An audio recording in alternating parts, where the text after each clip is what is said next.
New tonight, a plea from families to give their loved ones behind bars a light at the end of the tunnel.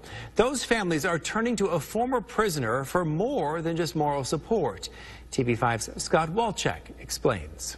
5 inmates and 5 families who want to give their loved ones a second chance at freedom. They just sent him away forever. I just want him to come home. But some of these men are facing life sentences without the possibility for parole. Others just can't seem to get the parole board's approval. Every time you go up for parole, they knock it down. Some have been locked away since the 70s, like Horace Peterson. He'd been in there my whole life. My mom was 2 years old. Eric Woodyard is Peterson's grandson. Peterson was convicted in 1973 of first-degree murder at a Flint record shop. Woodyard says his grandfather didn't pull the trigger, wasn't even in the same room as the man who did the crime. Still, he received the same charge. Tell me about how hard it is to get somebody to take a second look. I think they're so immune to feeling like, everybody in prison feels like they're, innocent. These 4 women feel the same way as Woodyard, that their loved ones' sentences were unjust. That's why they're turning to a man who was dealt a harsh hand by the system, Flint's Michael Thompson. He was sentenced 40 to 60 years in the 90s for selling marijuana and owning guns. He served nearly 25 before Governor Whitmer commuted his sentence in January. There's a lot of bad people in prison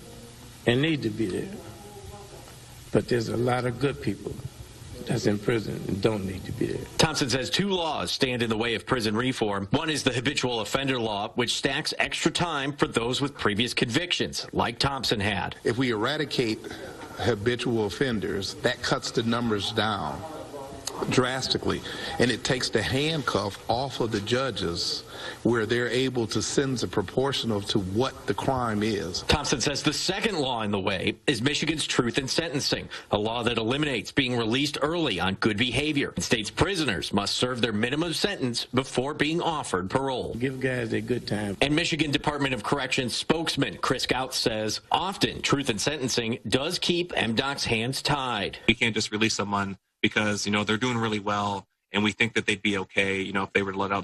There are a number of prisoners who the board, if they had jurisdiction, would consider to be released. Gouts says of Michigan's 33,000 prisoners, 85% haven't served their minimum sentence yet. That's around 28,000 prisoners without parole opportunities. Especially during the pandemic, we heard a lot of people say, just let out all of the elderly prisoners, just let out all of the nonviolent drug offenders.